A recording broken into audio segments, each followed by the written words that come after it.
नमस्कार मंडळी.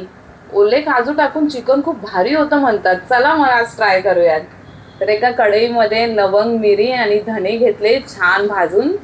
मग त्यामध्ये लसूण टाकला आणि आलं पण टाकलं. एकत्र छान व्यवस्थित भाजून घेतलं. मग त्याच कढईत पुन्हा टाकलं तेल आणि त्या तेलामध्ये टाकलं खोबरं. आपण ओलं आणि सुकं दोन्ही खोबरं घेतलंय आणि किसून घेतलंय, म्हणजे छान असं खरपूस ते भाजलं जातं.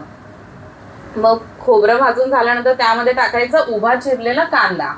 कांदा पण छान असा ब्राऊन कलर येईपर्यंत भाजला. मग घेतला टोप, त्या टोपात टाकलं तेल आणि तेलामध्ये कढीपत्ता आणि कांदा.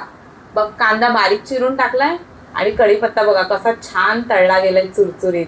मग त्यामध्ये टाकली हळद आणि मग आपण घरी केलेला मसाला टाकला. आता या घरच्या मसाल्यांमध्ये गरम मसाला ऑलरेडी आहे, त्यामुळे वेगळा टाकत नाही. तुम्ही जर मिरची पावडर वेगळी टाकणार असाल तर मग गरम मसाला वरून टाका त्यात.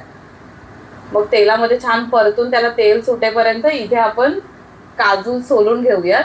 मसाल्याला छान तेल सुटलंय. आता त्यामध्ये टाकूयात चिकन. चिकन मस्त फ्रेश धुवून घेतलेलं आहे, ताजं ताजं. आता ह्या चिकनला सगळा मसाला हा व्यवस्थित लागला गेला पाहिजे. प्रत्येक पीसला असं छान हलवून घ्यायचं. आणि बघा कसं दिसतंय, एकदम टेम्पटिंग. मग त्यामध्ये आपण भाजून घेतलेले ते मसाले आहेत ना, ते सगळे टाकायचे वाटण करून आणि त्यामध्ये काजू पण ऍड करायचे. व्यवस्थित मिक्स करायचं आणि काजू आणि चिकन दोन्ही शिजलं की मग त्याच्यावर मारायचा ताव.